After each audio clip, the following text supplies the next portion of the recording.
शुक्लाम्बरधरं विष्णुं शशिवर्णं चतुर्भुजं प्रसन्नवदनं ध्यायेत् सर्वविघ्नोपशान्तये। गुरवे सर्वलोकानां भिषजे भवरोगिणां निधये सर्वविद्यानां श्रीदक्षिणामूर्तये नमः। अस्मद्गुरुचरणारविन्दाभ्यां नमः। ध्यानानन्दमयं देवं निर्मलस्फटिकाकृतिम् आधारं सर्वविद्यानां हयग्रीवमुपास्महे। श्रीहयग्रीवमूर्तये नमः। कृष्णाय वासुदेवाय देवकीनन्दनाय च नन्दगोपकुमाराय गोविन्दाय नमो नमः। ॐ कृष्णाय वासुदेवाय हरये परमात्मने प्रणतः क्लेशनाशाय गोविन्दाय नमो नमः। सर्वत्र गोविंद नाम संकीर्तనం గోవింద గోవింద। భగవద్బంధువులందరికీ నమస్కారం। మనం నిన్నటి వీడియోలో 2వ దశకంలోని 4 శ్లోకాల వరకు కూడా మనం తాత్పర్య ప్రతిపదార్థాలనేవి తెలుసుకున్నాం కదండి। ఈరోజు 5వ శ్లోకం నుంచి మనం మొదలు పెట్టుకుందాము। ఈ దశకం మొత్తం కూడా శార్దూల విక్రీడత ఛందస్సులో మనం చదువుతాము।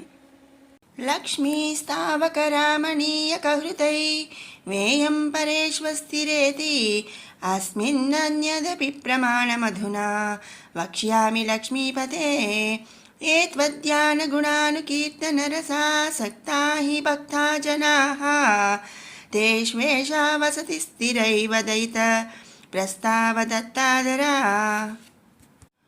लक्ष्मीः అంటే లక్ష్మీదేవి, తావక నీ యొక్క, రామణీయక సుందర రూపానికి, హృతాయేవయ్యం వసురాలై, పరేషు ఇతరుల అందు, అస్థిర అస్థిరురాలు అయినది।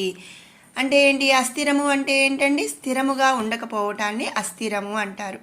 లక్ష్మీపతే ఓ విష్ణుమూర్తి, ఇక్కడ స్వామివారిని లక్ష్మీపతే అన్నారు। అంటే పతే అంటే పతి, భర్త, లక్ష్మి అంటే లక్ష్మీదేవి। లక్ష్మీదేవి యొక్క భర్త ఎవరండి? విష్ణుమూర్తి। అంటే ఇక్కడ ఏంటి? విష్ణుమూర్తిని నారాయణ భట్టతిరి గారు లక్ష్మీపతే అని సంబోధించారనమాట। ఇతి అస్మిన్ ఈ విషయంలో, అన్యత్ ప్రమాణమపి మరొక ప్రమాణం కూడా, అంటే మరొక విధంగా కూడా మరి దీన్ని చెప్పుకోవచ్చు। అధునా ఇప్పుడు, వక్ష్యామి చెప్పబోతున్నాను, త్వధ్యాన నీ ధ్యానము, గుణానుకీర్తన రసాసక్తాః గుణకీర్తన రసమునందు ఆసక్తులైన, ఏ భక్తజనాః ఏ భక్తజనులు ఉంటారో, తేష్వేష వారి అందు ఈమె అంటే ఇక్కడ లక్ష్మీదేవి, దైత ప్రస్తావ దత్తాదర భర్త ప్రస్తావనలను విని ఆదరముతో, స్థిరా ఇవ స్థిరురాలిగా, వసతి ఉన్నది। ఇక్కడ నిన్నటి శ్లోకంలో మనం స్వామివారి యొక్క స్వామివారి అందు లక్ష్మీదేవి ఉత్సాహం కలిగినదై చంచల అనే అపకీర్తి పొందింది అని భట్టతిరి గారు చెప్పారనమాట। ఇక ఈరోజు శ్లోకంలో మరి ఏం చెప్పారు అంటే, అసలు యథార్థంగా ఏమిటి అంటే, భర్త ప్రస్తావనను ఎవరు ఎక్కువ, అంటే భర్త గారైనటువంటి విష్ణుమూర్తిని ఎవరు ఎక్కువగా మరి కొలుస్తూ ఉంటారో వారి యందు ఆ తల్లి ఆసక్తిరాలై మరి వారి యందు స్థిరముగా ఉంటుంది అని చెప్పి ఇక్కడ కవిగారు చెప్తున్న విషయం అన్నమాట। ఒక విధంగా ఏంటి, స్వామి యొక్క సుందరమైనటువంటి రూపానికి వశమైపోయి ఆ తల్లి ఎక్కడా కూడా స్థిరంగా ఉండలేకపోతుంది అని ఒక విధమైనటువంటి విషయం। మరొక విధంగా ఏంటి అంటే, భర్త గారిని అయినటువంటి విష్ణుమూర్తిని ఆయన ప్రస్తావనలు, అంటే ఆయన గుణకీర్తనలు ఎవరు ఎక్కువ చేస్తూ ఉంటారో వారి యందు ఆ తల్లి దయ కలిగినదే ఆ ఇంట స్థిరంగా ఉంటుంది అని కూడా ఇక్కడ భట్టతిరి గారు చెప్తున్నారనమాట।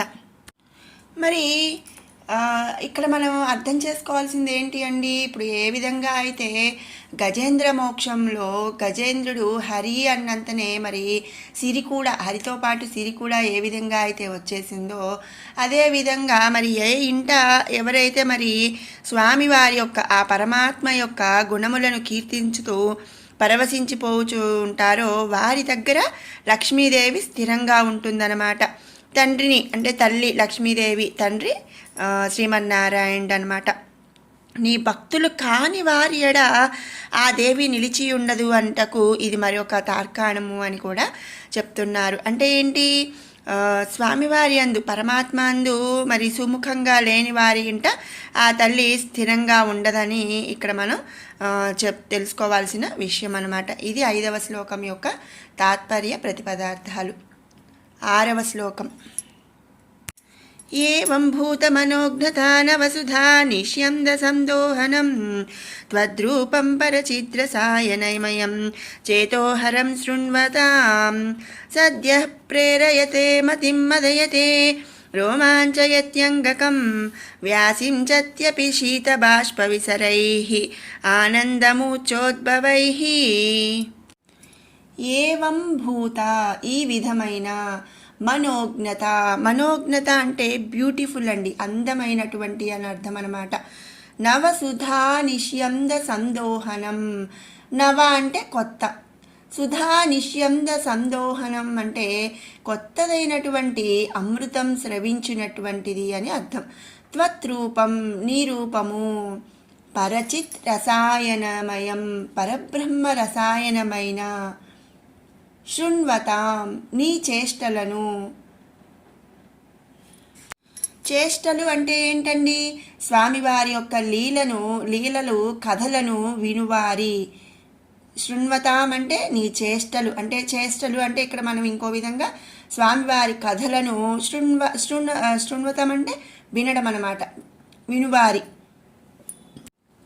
చేతోహరం మనస్సులను హరించుచున్నది, మతిం బుద్ధిని, సద్య ప్రేరయతే వెంటనే ప్రేరేపించుచున్నది, మదయతే మనస్సుకు మత్తుమందు ఇచ్చినట్లు మైమరపు కలిగిస్తున్నది, అంగకం రోమాంచయతి నీ రూపం శరీరాంగాలను ఆనందంతో రోమాంచితం చేస్తున్నది, ఆనందమూర్ఛద్భవైః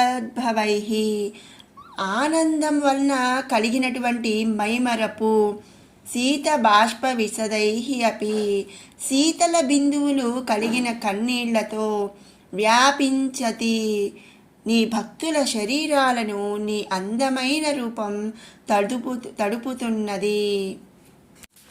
ఈ శ్లోకంలో స్వామివారి యొక్క రూపలావణ్య వైభవమును కవిగారు వర్ణిస్తున్నారన్నమాట. ఈ విధమైనటువంటి అందమైన కొత్తదైన అమృతం స్రవించినట్టు నీ రూపము పరబ్రహ్మానందమయముగా, నీ చేష్టలు అంటే ఏంటి, నీ లీలలు కథలను వినువారి మనస్సులను హరించుతుంది, మరి బుద్ధిని భక్తి వైపు వెంటనే ప్రేరేపించుతున్నది. ఎంత అంటే మరి ఎవ్వరు అంటే భక్తి అనేదే లేని వాళ్ళు కూడా స్వామివారి లీలలు చేష్టలు ఆ కథలను విన్నవారు వెంటనే ఏమవుతుందండి, స్వామివారి అందు భక్తి కలుగుతుందన్నమాట.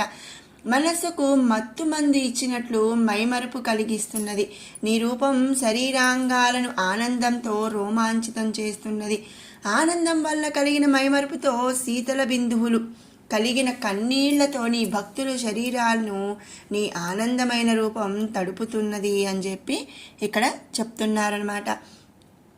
మరి ఇక్కడ ఏంటంటే కొంతమంది మైమరచిపోయి ఉంటారు, మత్తుమందు తీసుకొని ఎల్లప్పుడూ స్వామివారి పారవస్యంతో అంటే ఆ స్వామివారి ఇదిలోనే ఉంటూ ఉంటారు. మనం చాలా చోట్ల చూస్తూ ఉంటాము. మరి వాళ్ళు ఏంటండి, వాళ్ళు అదొక రకమైన మత్తుమందు తీసుకుంటారు. ఆ మత్తుమందు వల్ల ఏంటి అంటే ఇక ఎప్పుడు స్వామివారి కైంకర్యంలోనే ఉంటారు, అలాగే స్వామివారి ఆలాపనలతోనే ఉంటారనమాట. ఇక వాళ్ళు ఎట్లా అంటే మనిషి ఇక్కడే ఉంటారు కానీ మనసు ఆ స్వామివారి అందు లగ్నమైపోతుంది అనమాట. అలాంటి అంటే స్వామివారి రూపలావణ్య వైభవం ఎట్లా ఉంటుందండి, ఆ విధంగా ఎలా అయితే మరి ఒక మత్తు మందు తీసుకొని మరి మనిషి ఇక్కడున్న శరీరము ఇక్కడున్న మనసు ఎక్కడో ఉన్నట్టు ఎలా ఉంటుందో ఆ విధంగా ఉంటుందన్నమాట స్వామివారి రూపలావణ్యము. అంత పరమానందమయమంటి అమృతాన్ని మరి వర్షింపజేస్తుందని ఇక్కడ కవిగారి యొక్క అర్థం అన్నమాట. ఇది 6వ శ్లోకం యొక్క తాత్పర్యం. 7వ శ్లోకం. ఏవం భూతతయా హి భక్త్యభిహితో యోగస్య యోగద్వయాత్ కర్మ జ్ఞానమయాద్ భృశోత్తమతరో యోగీశ్వరైర్ఘీయతే సౌందర్యైకరసాత్మకే త్వయి ఖలు ప్రేమ ప్రకర్షాత్మికా భక్తిర్నిశ్రమమేవ విశ్వపురుషైః లభ్యా రమావల్లభ. రమావల్లభ, వల్లభ అంటే మరి భర్త అని చెప్పచ్చు. రమ అంటే ఎవరండి? లక్ష్మీదేవి. ఇక్కడ స్వామివారిని రమావల్లభ అని సంబోధిస్తున్నారనమాట. అంటే లక్ష్మీ వల్లభ, లక్ష్మీదేవి యొక్క భర్త అని అర్థం. ప్రియుడు, వల్లభ అంటే ప్రియుడు అనమాట. ఏవం భూతతయాహి, ఇట్లు స్వభావ కారణంగా సయోగ భక్తి అభిహిత, ఆ యోగము భక్తి యోగమని చెప్పబడినది. సయోగ అంటే ఆ యోగము, భక్తి అభిహిత అంటే భక్తి యోగము అని చెప్పి చెప్పబడిందనమాట. కర్మజ్ఞానమయాత్ యోగద్వయాత్, జ్ఞానయోగము కర్మయోగము రెండింటికంటే కూడా వృషోత్తమతర ప్రహ్లాద నారదులు అంగీకరించిన భక్తి యోగము అత్యుత్తమమైనది. యోగీశ్వరై, యోగీశ్వరుల చేత గీయతే చెప్పబడినది. త్వయి నీ రూపములోని సౌందర్యేక రసాత్మకే ఖలు. ఖలు అంటే కదా అని అర్థం అనమాట. మనం ఎక్కడ ఖలు అనేది వచ్చినా కూడా దాని అర్థం కదా అని మనం తెలుసుకోవాలి.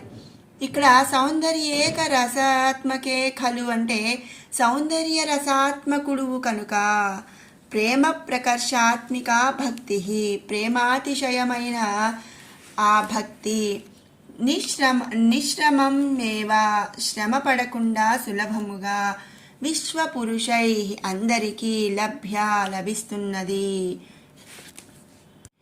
ఇక్కడ మనం ఈ శ్లోకంలో యోగం గురించి, అలాగే కర్మయోగం, మరి భక్తి యోగం ఇట్లా చెప్పారు. జ్ఞానయోగం, అసలు మరి ఈ యోగము అంటే ఏమిటండి అనేది మనం ఇప్పుడు తెలుసుకుందాం. యోగక్షేమాలలో యోగం అనేది వేరు. యోగక్షేమాలలో యోగానికి అర్థం ఏంటండి? లబ్ధస్య లాభ అని చెప్పారనమాట. అంటే ఏంటి? లాభంగా ఉండాలి అంటే ఏమీ ఇబ్బంది లేకుండా ఉన్నారు కదా అని అర్థం అనమాట యోగక్షేమాల్లో.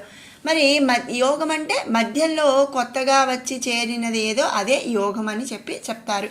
అంటే మనం పుట్టేటప్పుడు భక్తి యోగం, కర్మయోగం, జ్ఞానయోగం ఇట్లా డిఫరెంట్ ఇవేవి మనకి లేవండి. మనం పుడుతూ భక్తిగా పుట్టల, అలాగే మనం పుడుతూ ఏ పని చేస్తూ పుట్టల, అలాగే ఏ జ్ఞానంతో కూడా మనం పుట్టలేదనమాట. కాబట్టి ఈ యోగం అనేది ఏంటి? మనం పెరిగే కొద్దీ, అంటే మన వయసు పెరిగే కొద్దీ మనకు మధ్యలో వచ్చి చేరినదే ఈ యోగం అన్నమాట. ఇక మరి దానికి మరొక అర్థం కూడా ఉపాయము అని అర్థం అనేది ఉందన్నమాట. అలాగే సాధనము అని కూడా ఒక అర్థం ఉంది. ఇక కర్మయోగం, భక్తి యోగం, జ్ఞానయోగం ఇలాంటివన్నీ కూడా మరి సాధకుడు అంటే ఎవరండి? మనం అని చెప్పుకోవచ్చు. ఆశించిన ఆయా ఫలితాలను అతనికి అందజేసే సాధనాలన్నమాట. అదేంటండి కర్మయోగం నాకెట్లా అండి అంటే, కర్మయోగం అంటే కర్మ అంటే ఏంటి? మనం చేసేటువంటి పనులన్నమాట. మరి మనం చేసేటి పనులను బట్టే మనకు ఫలితాలు అనేవి వస్తూ ఉంటాయి. ఇప్పుడు ఒక ఎగ్జామే ఉంది, నేను చక్కగా చదివి చేస్తే, నేను ఎగ్జామ్ రాస్తే ఆ పని అంటే కర్మ. అంటే మరి ఇక్కడ నేను ఎగ్జామ్ చదివి రాసి చేస్తే నాకు మంచి ఫలితాలు వస్తాయి. అలా కాకుండా నేను ఆ కర్మ అనేది చేయకపోతే నాకేమీ రాదు కదా. అలాగే భక్తి యోగం అంటే ఏంటండి?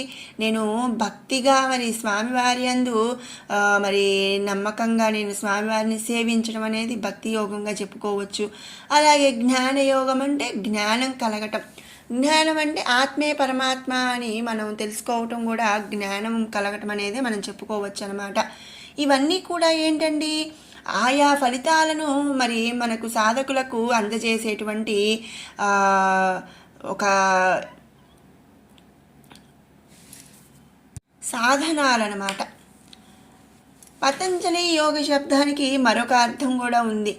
అది ఏంటి అంటే ఈశ్వర సాయుధ్యమే యోగమని పేర్కొంటారనమాట వీళ్ళు. అది కూడా సాధించవలసిందంటారు. యోగ చిత్తవృత్తి నిరోధ. యోగం అంటే మనసులో కలిగే ఆలోచనల అన్నింటినీ కూడా నిరోధించడం అని చెప్పి. అలా అంటే ఏంటి, వాటిని తోసిపుచ్చటం. అంటే ఇప్పుడు నేను ఒక సినిమా చూడాలి అనే ఆలోచన నా మనసులో ఉందనుకోండి, మరి కానీ నేను ఇప్పుడు ఈ శ్రీమన్నారాయణ్యం నేర్చుకోవాలి ఈ టైంలో అనేది ఉందనుకోండి, నా మనసులో సినిమా చూడాలి అనే ఆలోచనని తోసిపుచ్చటం అంటే నిరోధించటమే యోగం అన్నమాట. పోతే మరి వేదాంతులు చెప్పే అర్థం ఇంకో రకంగా ఉంటుంది. ఏంటది, ఈశ్వర సాయుధ్యమే యోగం అని చెప్పి వారు పేర్కొంటారు.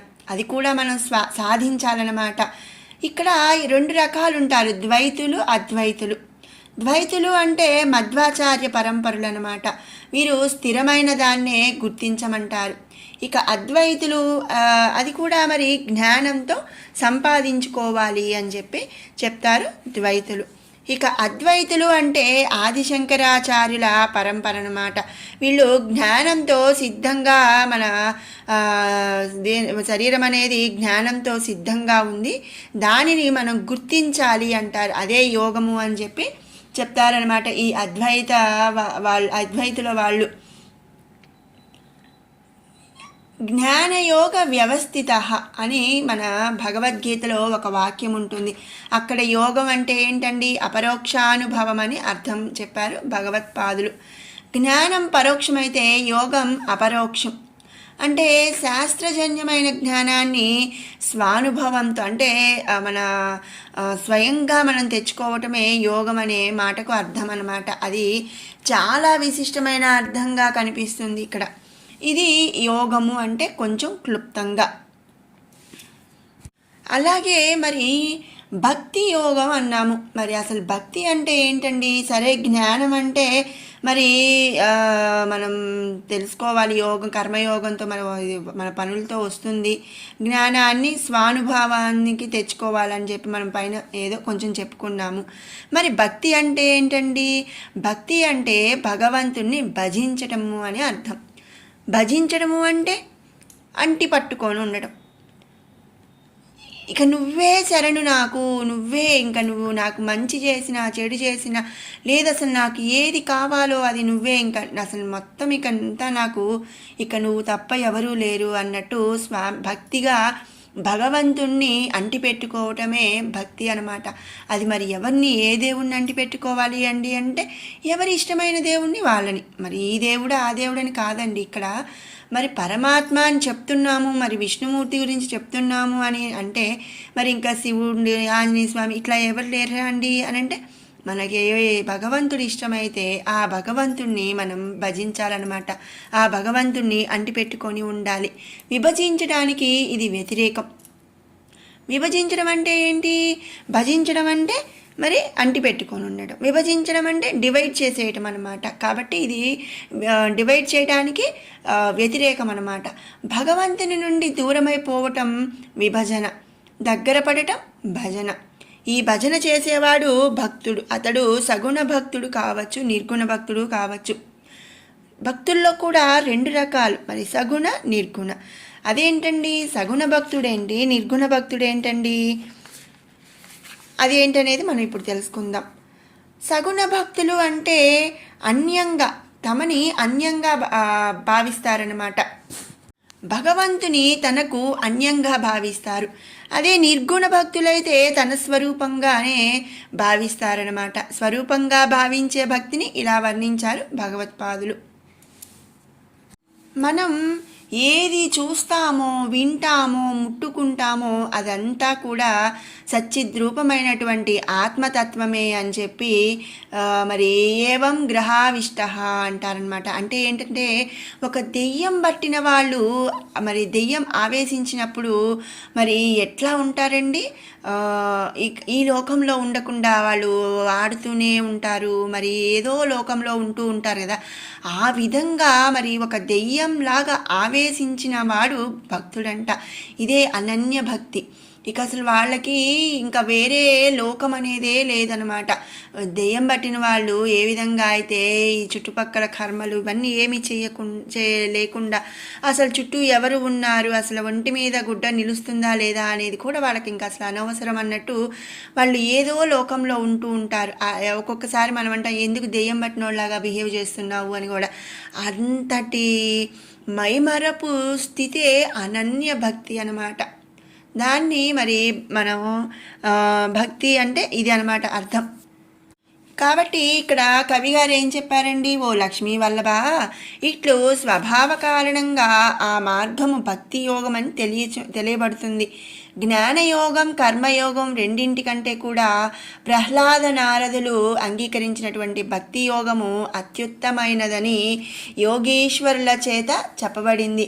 నువ్వు సౌందర్య రసాత్మకుడు కనుక ప్రేమాతిశయమైన ఆ భక్తి శ్రమ పడకుండా సులభంగా అందరికీ లభిస్తుంది అని చెప్పాడు. నారదుడు అంటే కొంతమంది మనం చేసేటువంటి పనుల ద్వారా స్వామికి దగ్గరగా ఉంటారు. అలాగే మరికొంతమంది భక్తి. నారదుడు ప్రహ్లాదుడు అని ఇక్కడ ఎందుకన్నామండి, ప్రహ్లాదుడు మరి అంతా నారాయణమయం అని చెప్పి ఆయన ఎంత భక్తిగా ఉన్నారండి. తండ్రి గారు అయినటువంటి మరి హిరణ్యాక్షుడు ఎంత వారించినా కూడా శ్రీమన్నారాయణ్ణి ఆ ప్రహ్లాదుడు మరి భక్తిగా ప్రార్థించాడనమాట. పై కొండ మీద నుంచి పడేసిన, ఏనుగుతో తొక్కించిన, పాములతో కరిపించిన ఆయన ఆ పరమాత్మందు నమ్మకంగా మరి భక్తిగా ఉండటం వలన ఆ స్వామికి దగ్గరగా ఉండటం, ఆయనకి ఏమీ కాకపోవటం అనేది జరిగింది. ఇక నారదుడు కూడా అంతే అనమాట. ఆయన పుట్టిన తర్వాత మరి ఆయన్ను మరి శ్రీమన్నారాయణుడి నామజపం చేసే విధంగా మరి వరం కోరుకోవటం అనేది జరగటము, ఇవన్నీ కూడా మనం నారదని కథలో మనం తెలుసుకుందామండి ముందు దశకాల్లో. ఇది భక్తి యోగం అన్నమాట. ఇక ఎప్పుడు ఆయన భజనలోనే ఉండటం అనేది మరి భక్తి యోగం. దాన్ని మరి ఎవరు అనుసరించారు, ప్రహ్లాదుడు అలాగే నారదుడు. ఇది ఇంకా చాలా గొప్పది ఈ యోగము అనేది చెప్పి ఇక్కడ కవిగారి ఉద్దేశం అన్నమాట. ఇక 8వ శ్లోకం. నిష్కామం నియతస్వధర్మచరణం యత్కర్మయోగాభిధ్యం తద్దూరేత్య ఫలం యదోపనిషదజ్ఞానోపలభ్యం పునః తత్వవ్యక్తతయా సుదుర్గమతరం చిత్తస్య తస్మాద్విభో త్వత్ప్రేమాత్మక భక్తిరేవ సతతం స్వాదీయసి శ్రేయసి. ఈ శ్లోకంలో స్వామివారిని విభో అని సంబోధిస్తున్నారనమాట. విభో అంటే విశ్వమందు వ్యాపించినటువంటి గురువాయూరుదేవా. నిష్కామం కోరికలు లేకుండా, నియత నియమాలతో, స్వధర్మచరణం స్వధర్మాన్ని ఆచరించుటాను లక్షణము కలిగినటువంటి, యత్కర్మయోగాభిధం ఏ కర్మయోగమును పేరుతో ఉన్నదో, తత్ దూరేత్య ఫలం అది చాలా ఆలస్యంగా ఫలవంతమగుచున్నది, పునః మరలా, యత్ ఔషధిషజ్ఞాన ఉపలభ్యం ఏ ఉపనిషత్తుల ద్వారా లభించు బ్రహ్మజ్ఞానం ఉన్నదో, తత్వవ్యక్తతయా అది తత్వవ్యక్త గుణము వలన, చిత్తస్య మనసుకు ఆ శుద్ధ సత్వరూపాన్ని తెలుసుకోవటం, సుదుర్గమతరం కష్టతరమైన విషయం, తస్మాత్ అందువలన, త్వత్ నీయందు, ప్రేమాత్మక భక్తి ఏవహ ప్రేమాత్మకమైనటువంటి భక్తి మార్గమే, సతతం ఎప్పుడు, సాధ్వీయసి శ్రేయసి మధురమైనది శ్రేయస్సులను కలిగించేది అవుతుంది అని అర్థం అన్నమాట. నేను ఈ శ్లోకంలో ఏం చెప్పానంటే విభో అనేది సంబోధాత్మక నామం అని చెప్పాను. మరి మనం అందరం కూడా శ్రీమన్నారాయణీయం చదవలేకపోయినా, ఈ శ్లోకాలన్నీ మనం చదవలేకపోయినా కూడా ప్రతి దశకంలో కొన్ని అంటే ఒక్కొక్క శ్లోకంలో రావచ్చు, ఒక్కొక్క శ్లోకంలో రాకపోవచ్చు. ఈ సంబోధనాత్మక నామాలన్నీ కూడా ఒక దగ్గర మనం చేర్చుకొని వాటిని చదివినా కూడా మరి ఈ శ్రీమన్నారాయణీయం మొత్తం చదివిన ఫలితాన్ని అనేది ఇస్తుందన్నమాట. మరి మా గురువుగారు చెప్పారండి, మాకు శ్రీమన్నారాయణీయం నేర్పినటువంటి గురువుగారు ఈ సంబోధనాత్మక నామాలన్నీ కూడా వారి గురువుగారు అన్నీ ఒక దగ్గర రాయటం అనేది. అలాగే మరి వారి అంటే ఇప్పుడు మనం చదవగలిగినా కూడా మనం ఇప్పుడు అంటే ఓపికలు ఉన్నాయి, చదువుతున్నాము, రేపు మనకు ఓపిక తగ్గచ్చు, మనం చదవలేకపోవచ్చు. మరి ఆ సమయంలో మన పిల్లలు కానీ మన పిల్లలు కానీ ఎవరో ఒకళ్ళు చక్కగా మరి ఈ నామాల వరకు అనుకోండి మన దగ్గర ఒక అరగంట కూర్చొని ఈ నామాలన్నీ కూడా మనకి చెప్పినా కూడా మనకి స్వస్థత అనేది ఇదవుతుందన్నమాట. అయితే మరి మనకు ఆరోగ్యమైనా మెరుగుపడవచ్చు, లేదు మనకి లోకంలో నూకలు లేవు అనుకుంటే మనకు మంచి మరణం అనేది అంటే ఒక మంచి మరణం అనేది కలగచ్చు అన్నమాట. ఇది మా గురువుగారు మాకు చెప్పారండి. నేను ఇది మీకు షేర్ చేసుకుంటున్నాను. ఈ దశకాల్లో అంటే ఒక 10 దశకాలు అయిపోయిన తర్వాత ఆ 10 దశకాల్లో ఈ సంబోధనాత్మక నామాలన్నీ కూడా నేను మీకు మరొక వీడియోలో అయితే మీకు ఈజీగా ఉండేలాగా నేను చెప్తానండి. చక్కగా ఏ దశకంలో ఏ నామాలు వచ్చినాయి అనేది అవి విన్నా కూడా మనకి చాలండి, ఎంతో మంచివి జరుగుతుందన్నమాట. ఇక ఈ శ్లోక తాత్పర్యంలోకి వస్తే విభో అంటే ఏం చెప్పామండి, విశ్వవ్యాపి అని. మరి విశ్వమంతా కూడా వ్యాపించి ఉన్నది శ్రీమన్నారాయణుడు అనమాట. మరి ఆ స్వామి మరి ఈ సృష్టి మొత్తం ప్రళయం అయిపోయిన తర్వాత మళ్ళీ సృష్టి జరిగినప్పుడు అంటే సృష్టికి ముందు సృష్టి తర్వాత సృష్టి జరిగేటప్పుడు అంతా కూడా ఉన్నది ఒక్క పరమాత్మే అనమాట. ఆ పరమాత్మ నుంచే మరి మొత్తం బయటికి వస్తాయి మరి సకల సృష్టి కూడా. అలాగే అంతా సకల సృష్టి కూడా శ్రీమన్నారాయణుడు ఆ పరమాత్మ అంతర్యామిగా ఉండి నడిపిస్తున్నాడనమాట. ఆత్మే పరమాత్మ అని మనం తెలుసుకోవాలి. అయితే ఏంటండి, ఇప్పుడు మనకైతే మన శరీరానికైతే చావు ఉంది కానీ ఆత్మకి చావు అనేది లేదు. ఎందుకండి, అది పరమాత్మ స్వరూపం ఆత్మ అనేది.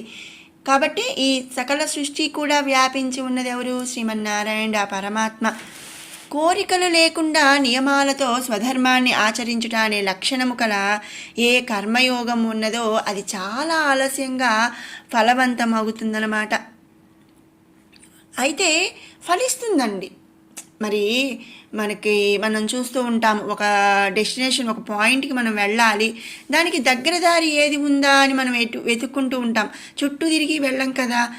అయితే చుట్టూ తిరిగి వెళ్ళినా మనం వెళ్తాం అక్కడికి, కానీ షార్ట్ కట్లో వెళ్ళినా మనం అక్కడికి అనేది వెళ్తాము. కాకపోతే ఏంటి, ఈ ఫలితం అనేది ఈ కర్మయోగము ద్వారా మనము ఏదైతే ఉందో చేసేది అది మనకి ఆలస్యంగా ఫలాన్ని ఇస్తుందన్నమాట.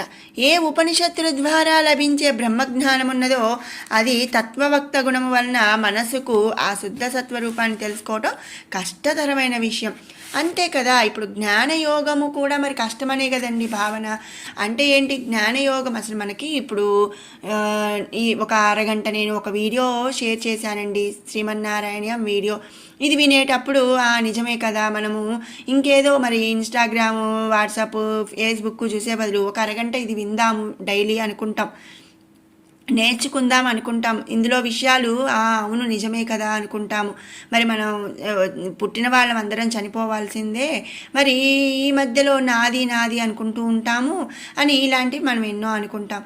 కానీ ఈ వీడియో అయిపోగానే మనకేమనిపిస్తుందండి, మళ్ళీ నార్మలే, ఒక గంట సేపు మనము ఇది వినేసాం కదా, చాలా పుణ్యం వచ్చేసింది, కొంచెం సేపు ఫేస్బుక్ చూద్దాము, లేదు కొంచెం సేపు మరి ఇన్స్టాగ్రామ్ చూద్దాము అనేది వస్తూ ఉంటుంది. జ్ఞానం కలుగుతుంది మనకి.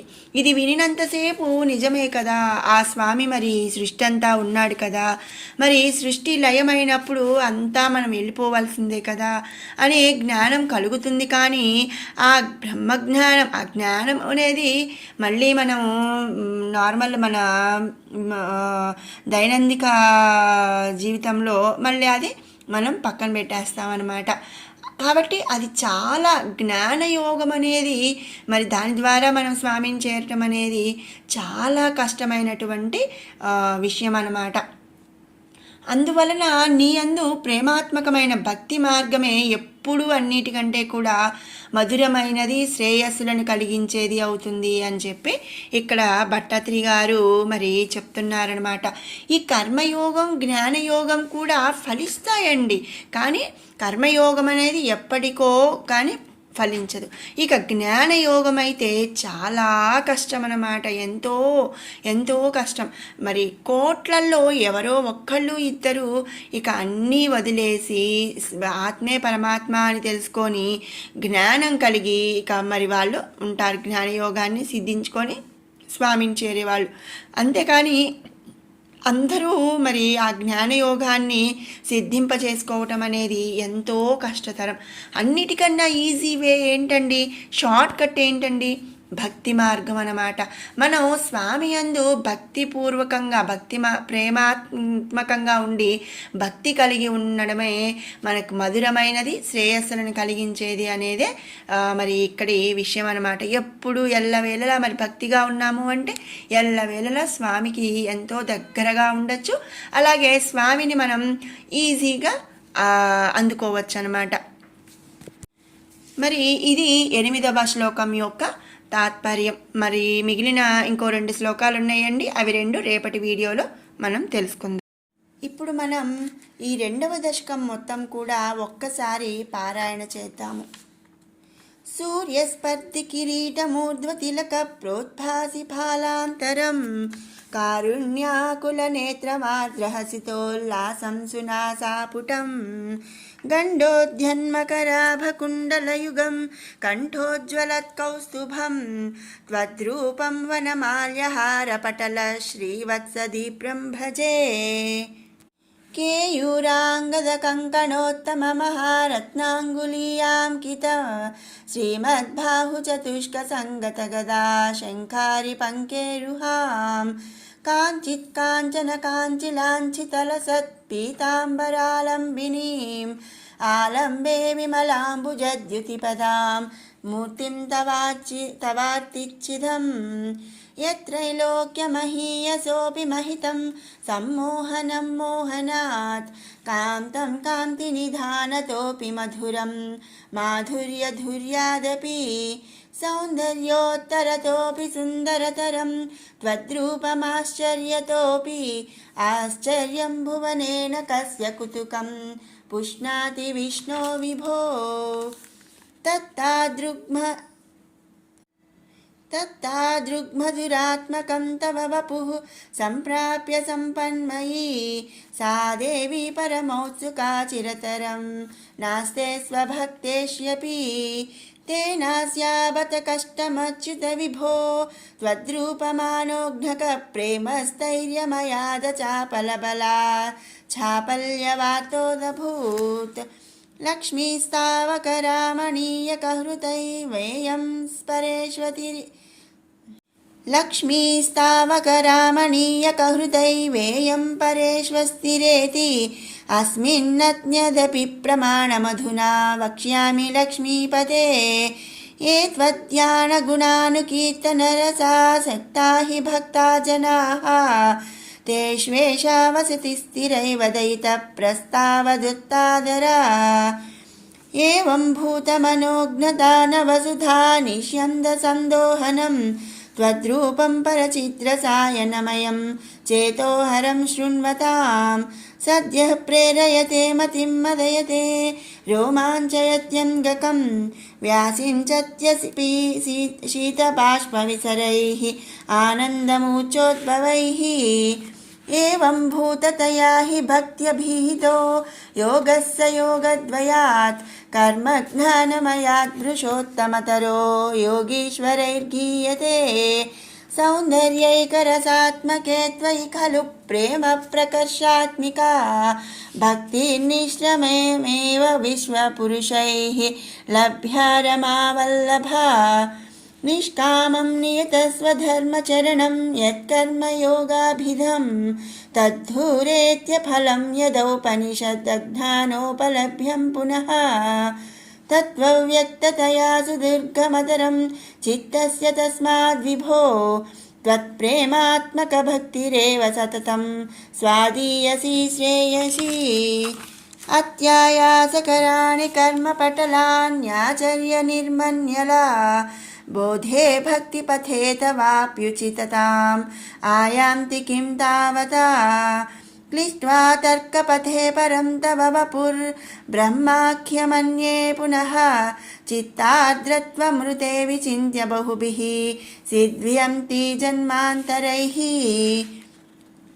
త్వద్భక్తిస్తు కథారసామృతఝరీ నిర్మజ్జనేన స్వయం సిద్ధ్యంతి విమలప్రబోధపదవీం అక్లేశతస్తన్వతి సద్యః సిద్ధికరీ జయత్యై విభో సైవాస్తు మే త్వత్పద ప్రేమ ప్రౌఢిరసార్ద్రతా ధృతతరం వాతాలయాధీశ్వర. ఈ శ్లోకంలో నారాయణ భట్టతిరి గారు భగా శబ్దానికి అర్థం ఏం చెప్పారంటే ఐశ్వర్య